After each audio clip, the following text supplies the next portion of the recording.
Kami yan. Bantayan po ang Pilipinas. Bantayan mabuti, baka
pwede pa, nasingit lang.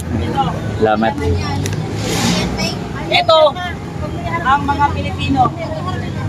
Doon ako. Malayo man sa camera. At saka kung may scan man nila, okay lang kasi totoong tao ito. Hindi ito mga patay. So ito, Elisa Ontiveros, yung mga kakamping at dilawan, yung pinapakita nila dito sa mga mamamayang Pilipino, yung picture ng mga namatay.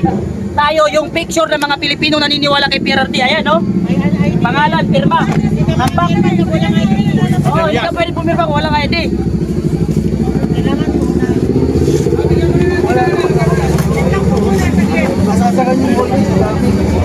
Marami yan. Marami yan.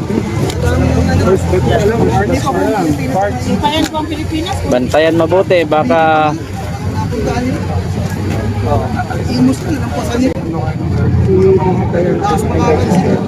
Ano sir, ano mo sir? Kasi baka ka nagkakulong, may ganyan kaya.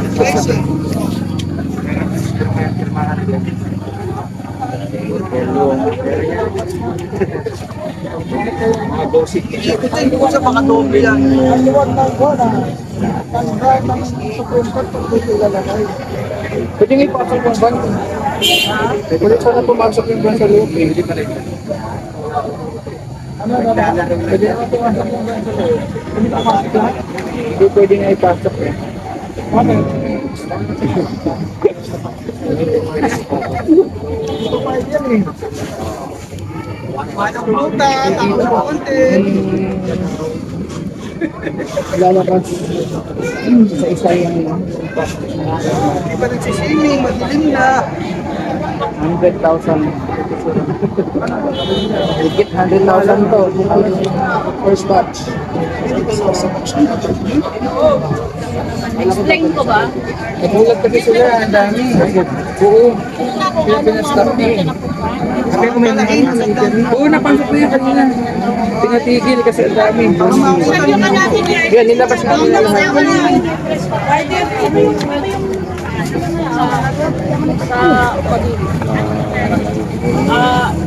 City Garden. Ano? Ayun, City Garden. Kaya mabit. Pangalan niya magkakal.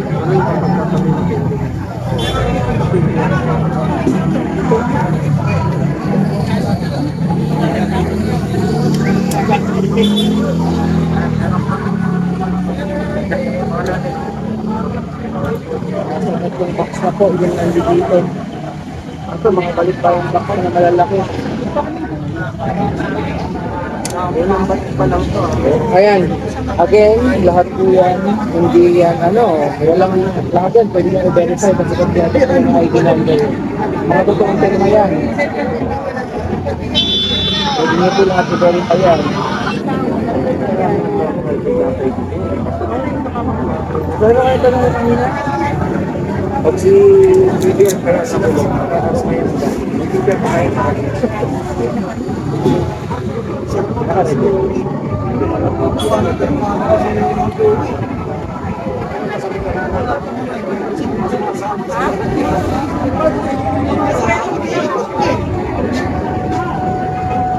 Yung kaganapan dito, ito na po, yung first batch na pakita nyo naman signature campaign. Papasa na po ang Supreme Court ngayong araw. Sabi nga, ito daw yung pinakamalaking signature campaign so far.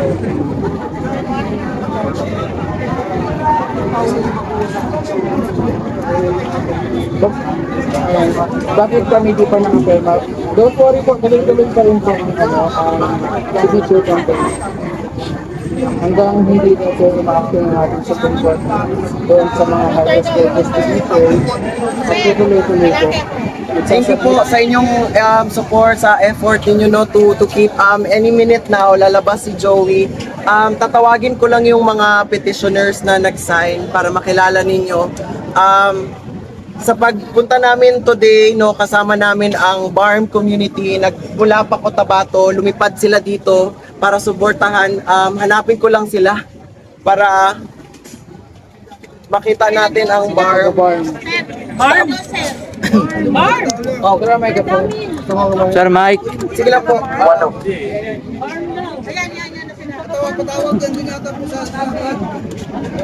Yung taga-barm, nandito ba? Yung taga-barm dyan? Yung taga-barm? Nandyan po ba? Tapos po, aside sa BARM, kasama rin po may dumating din po mga taga Davao City, si Tita Janet. Kasama din po namin taga Dipolog, dumating din po. Mga taga Dumaguete, dumating din po. Tapos, meron din po tayong mga kasama na dumating galing po Cotabato. Meron din po tayong mga kasama galing po from Cebu. So, nagpapasalamat po kami sa lahat po ng nanonood, no, sa mga kababayan namin na nag-effort na pumunta dito sa filing natin, no, for PRRD. At sa mamaya-maya konti i-explain ni Ate Joey, darating si Miss Joey Cruz para i-explain sa inyong lahat. Pero gusto ko pong sabihin na ito pong lahat ng mga signatures, etong nandito, wala pa yan sa kung anong nandoon sa loob. Marami po nagmamahal kay PRRD and we want him home. We want him home. So hindi lang po kami nag-iisa, marami din po ang mga volunteers na sumama dito. Kaya gusto ko lang po tawagin kung sana nandito si Sir Placido. Andito po ang group nila. Sila po. Sila Sir. Si Sir Placido po, nandito po. Placido. Tsaka i-explain po nila Sir Placido kung ano po ang mga naranasan nila while waiting for Miss Joey Cruz. Paki-explain na lang po sa kanila yung mga nangyari sa Luzon while before kami kami. Okay.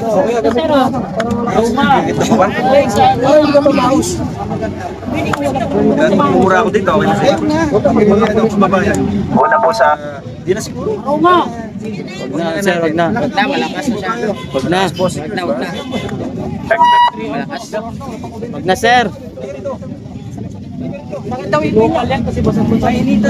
Una po sa lahat, nagpapasalamat kami sa mga taga-Luzon, sa mga kababayan natin na hindi po nagatubili na suportahan ang ginawa po nating signature campaign na tayo kami naman upang manawagan po dito po sa Korte Suprema na tingin po ang ating salubin ng taong bayan na tayo po ay lubos na nagagalit sa gobyernong ito sa isinagawa pong pagdampot ng iligal kay Tatay Digong at ipinatapon sa daig. Nagpapasalamat tayo sa mga kababayan natin na patuloy na naniniwala sa mga Duterte, lalo na po ang ginawa kay Tatay Digong na alam naman natin, mayoryang Pilipino hanggang siya ay bumaba nung kanyang termino ay mataas pa rin na rating. Indikasyon po na talagang nasiyahan at nagtagumpay ang Pilipinas nung kanyang kapanahunan nung siya pa ay presidente. Kaya tayo po ay lubos na nagpapasalamat mga kababayan sa Luzon, ganoon na rin sa Visayas at Mindanao. At doon naman po sa mga lugar na nangkipit sa amin, doon sa mga lugar na inoppress ang ating karapatan sa isang malayang pagpapahayag, partikular na malinaw na sinasabi ng Article 3 Section 4 na ang ginagawa po natin ito ay isa lamang pagtupad dito po sa ating karapatan ng malayang pamamahayag at malayang pagpipetisyon lalo na kung ating gobyerno ay nakikita po natin na mali ang kanilang mga ginagawa. Kaya dito po sa mga taong ito, sana bilang mga lingkod bayan, bilang binigyan ng mandato ng mamamayang Pilipino, sundin ninyo ang batas, sundin ninyo ang konstitusyon, sundin ninyo kung ano ang sinasabi ng mga titik at letra na nakasulat, at huwag nyo pong babuyin ang karapatan ng sambayan ng Pilipino katulad na lamang ng ginawa ninyo dito po sa karapatan ng ating Pangulo na siya ay bigyan ng tamang legal na pamamaraan at proseso, at dapat kung siya man ay may pananagutan, dapat dito sa Pilipinas gawin at hindi sa ibang bansa muli. Taos puso po kami nagpapasalamat sa mga sumuporta, lalong-lalo na yung mga nasa likod, kung bakit po kami nakakakilos, nakakagalaw. Maraming salamat po sa inyo doon sa mga nagbigay ng kanilang oras, anumang araw. Maraming salamat po sa inyo. Pagpapakita lamang na buhay-buhay, buhay na buhay ang bayanihang Pilipino. Maraming salamat. Saludo, Bansang Pilipinas. Kay Ma'am Joey. Hello, magandang tanghali po sa inyong lahat. Nagpapasalamat ako sa mga kasama nating vloggers na nandito. Maraming salamat. Itinawid namin ang tay kami naman, ang una naming filing na wala kaming ibang kabalikat kundi ang mga kapwa namin vlogger. Maraming salamat sa inyo sa pagpapakalat ng advokasiyang ito. Ginagawa namin to dahil mahal namin si tatay. Mahal natin si PRRD, lahat tayo. Dilibot namin ang buong Pilipinas. Yung mga kasama po namin dito, naglaan ng kanilang oras, naglaan ng kanilang panahon, pera, para ipaglaban kung ano ang tama.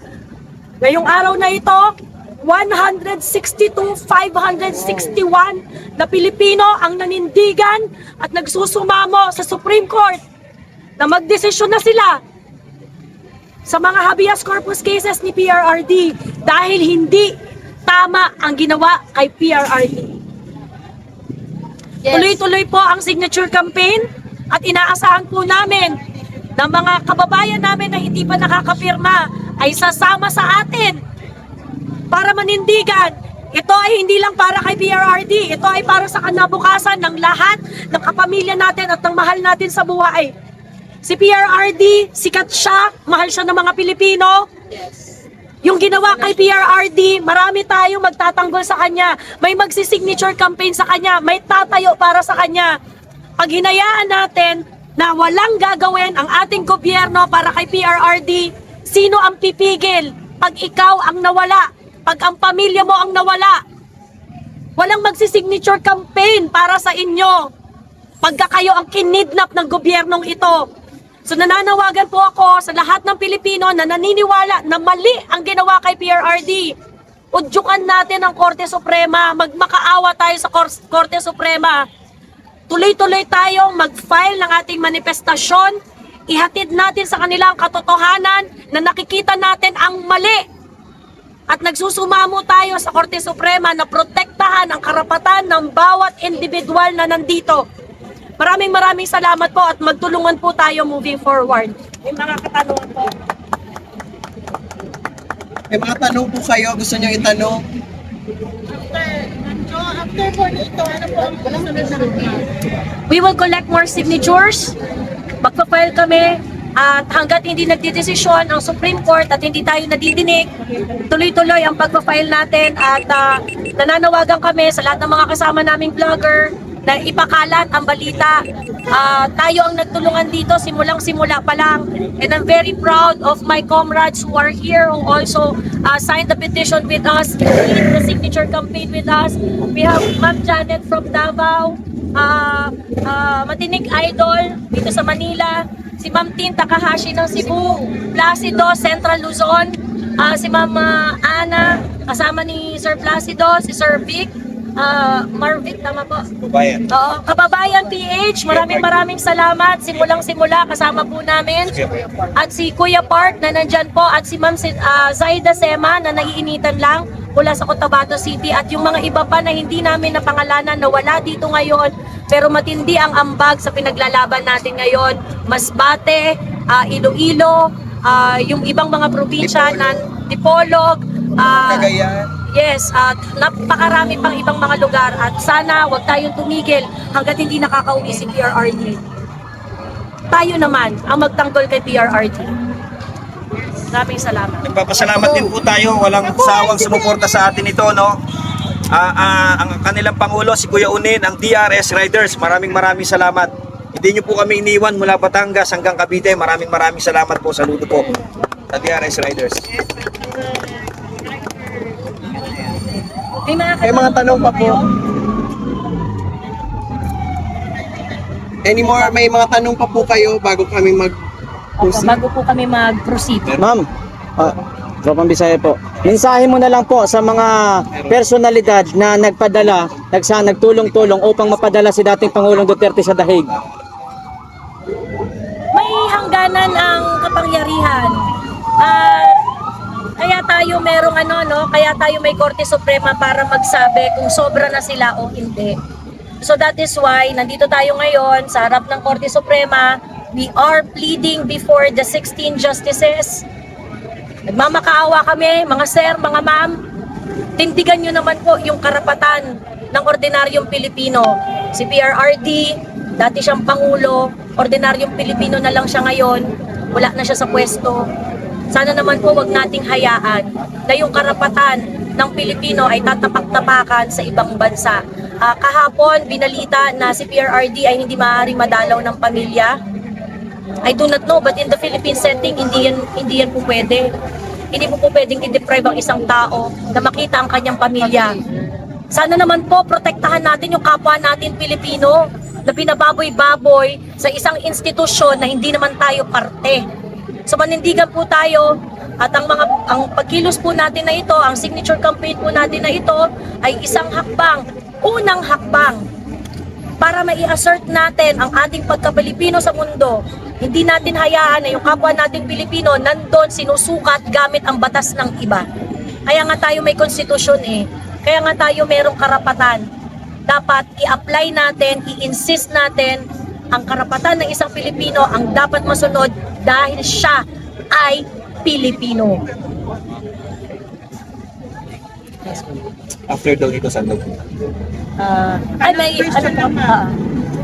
After nitong signature campaign, pag hindi gumalaw po ang Supreme Court at binabaliwala lang nila, ano po ang next step? Well, sa amin, hindi kami titigil na magtambak ng papel sa Supreme Court ng mga individual na verifiable, may ID, may pangalan, may mukha, may pamilya, may anak, may asawa, mga vendors, doktor, dentista, tindera sa palengke, fast food chain employee. Hindi kami titigil sa paghahanap ng mga Pilipino na naghahanap ng kasagutan. So hanggat tayo ay lumalabas at naninindigan, hindi kami titigil. Huwag nating tanggapin yung ganitong klaseng sitwasyon. Huwag nating tanggapin na ito yung normal. Sabi nga ni VP, huwag tayong masanay sa mali. Kumilos tayong lahat. Ayan.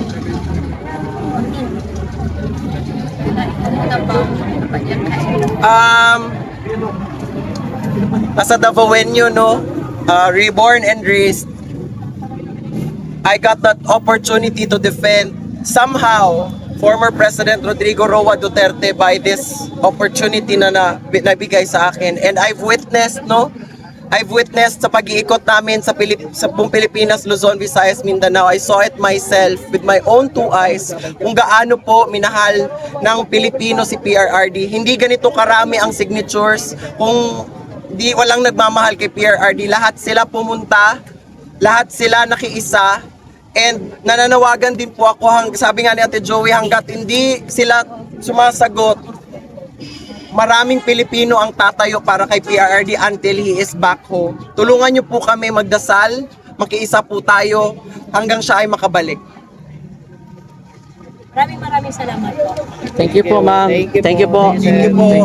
After this, we are very grateful for your opportunity to join us, mga kababayan. Makita-kita po tayo at abangan nyo po ang mga announcement. Patulong na lang po kami. Pwede nyo pong i-share ang taykaminaman.org.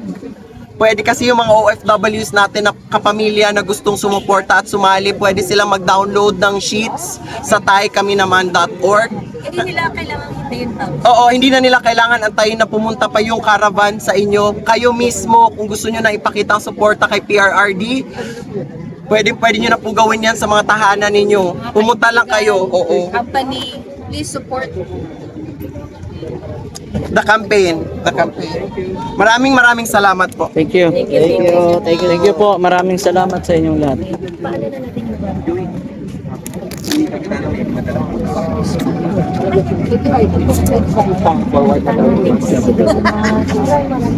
Hindi na ibaba.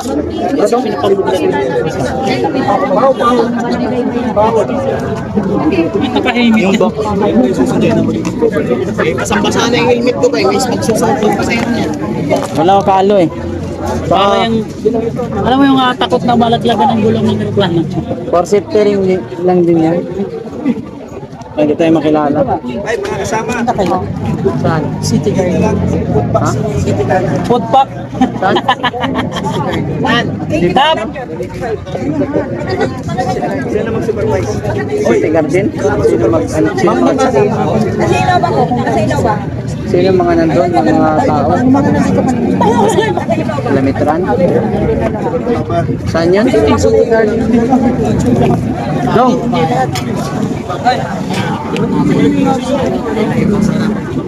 Ma'am!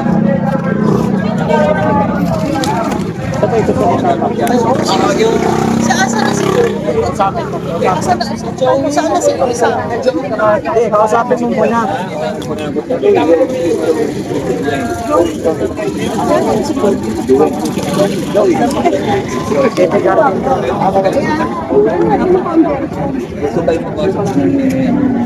Sino yun? Sino yung mga general dito?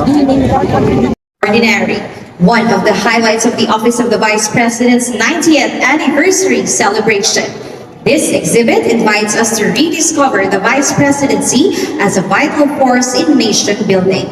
Through their stories, we honor the Vice Presidents of the Philippines who have shaped our history and inspired generations.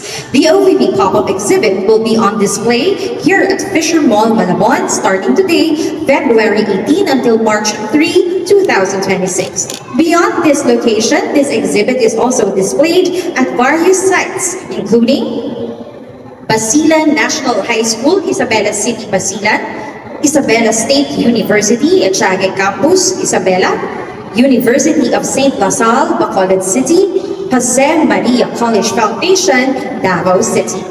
Throughout 2026, the OVP pop-up exhibit will travel to various locations across the country, culminating on November 14, 2026, the final day of the year-long celebration of the OVP's 90th anniversary. Please stay tuned for the exhibit schedule by following our official Facebook page, the Office of the Vice President of the Philippines. We encourage you to visit or invite your family and friends to explore the OVP pop-up exhibit nearest you. And now, to deliver the message of our Vice President, Honorable Sara Z. Duterte, may we please call on stage Attorney Zulaika T. Lopez, Undersecretary and Chief of Staff of the Office of the Vice President.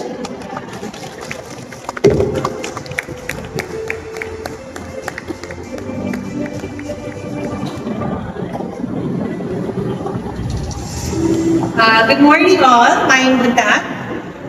Ako po si Attorney Lopez. My name is, I'm called Attorney Laika at work. And I am here this morning to say hello Malabon and to read the message, of course, of our beloved Vice President, Inday Sara Duterte. Allow me to read the message. Assalamualaikum warahmatullahi wabarakatuh. Madayaw umayong adlaw sa inyong tanan, magandang araw sa inyong lahat. My warmest greetings to everyone gathered here today for the opening of the OVP pop-up exhibit, Extraordinary Vice Presidents of the Philippines. This exhibit serves as a cornerstone of our milestone of our 90th year celebration. We have brought the collection to Malabon City because we believe that history is not meant to be kept sa archives. It belongs and must be shared with the people. by sharing the stories, challenges, and triumphs of those who have held the office of the Vice Presidency. We hope to bridge the gap between our past and our shared future. I encourage everyone, especially our students and our youth, to explore these stories. Let this be a reminder that while the office is extraordinary, the path to public service is attainable for every Filipino who aspires to make a positive impact. At this point, allow me to express my deepest gratitude to our local partners. Unang-una sa team natin from the Fisher Mall team. Ma'am, please rise. Let's give them a hand. And of course, also to our partner from the local government of Malabon, Ma'am, our City Tourism Officer. To both ladies and of course our partners, your civic mindedness and leadership are instrumental in bringing this activity today. Alam niyo po, itong stop sa Fisher Mall, as mentioned by our MC kanina, this is just one of the many locations that we are bringing the extraordinary exhibit. Kasi we are turning 90 years old, we have 90 locations across the Philippines. So sana magkita-kita din tayo ulit doon, ano? We are traveling across the archipelago to ensure that every Filipino can take part in celebrating 9 years of the office of the Vice President. And again, on behalf of our beloved Vice President Inday Sara Duterte, mahalin po natin ang Pilipinas para sa Diyos, para sa bayan, at sa bawat pamilyang Pilipino. Shukran. Thank you, Attorney Lopez. We will now have a photo opportunity. May we invite Ms. Kathy Laracas and Ms. Miladel Ortega to join Attorney Lopez on stage. May we request everyone to please stand and proceed to the center for a crowd photo. Kindly requesting everyone to face the screen.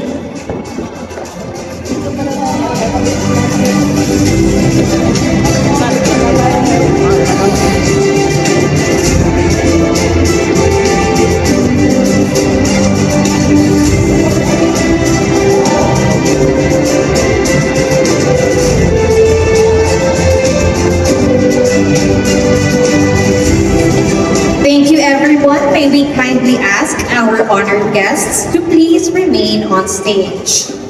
For the first batch of the photo opportunity, may we have the Fisher Mall executives and officials.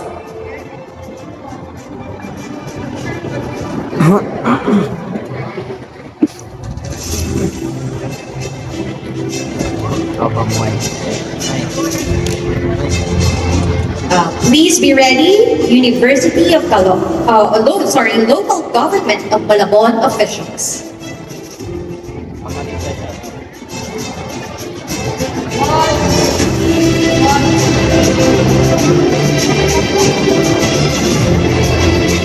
Thank you. Next are the local government officials of Malabon. Please prepare University of Caloocan City officials.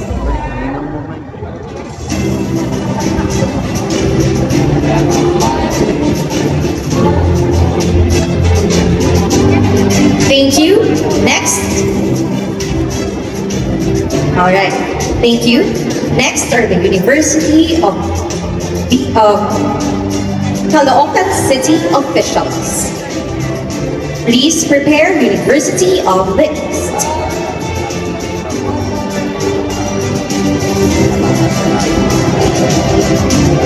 Thank you. Next, may we have on stage the University of the East officials.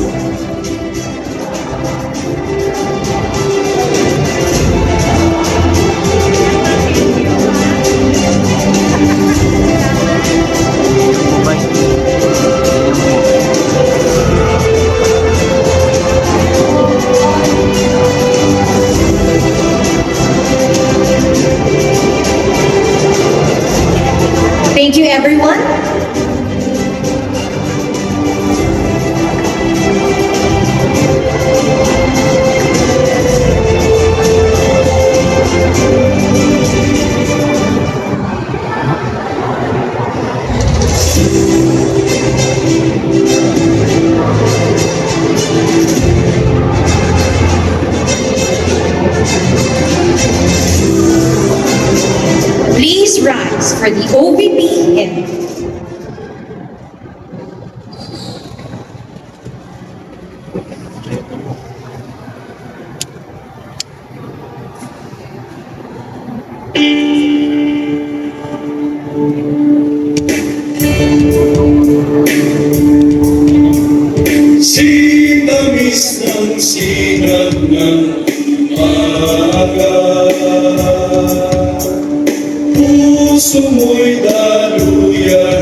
isang may araw ng pagkakaisa. Walang katapatan sa serbisyo, pag-ibig sa mamamayang Pilipino, sa kalinang ng kultura, ika'y kasama mo. Sulong ng labanan ng dalawang pangulo, ikaw ay sandigan ng bawat Pilipino. Sulong hawakan mo, ika'y aming gabay, puno sa minanyais na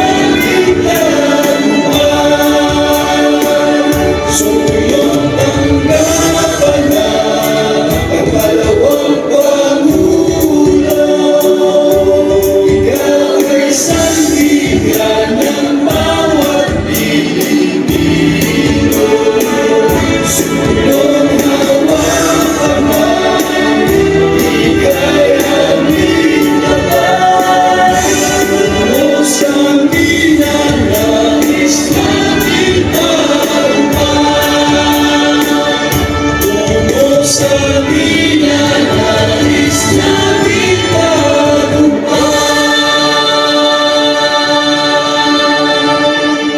Ladies and gentlemen, that concludes our program. Thank you for being part of this meaningful celebration. Enjoy the rest of the day, and once again, thank you very much.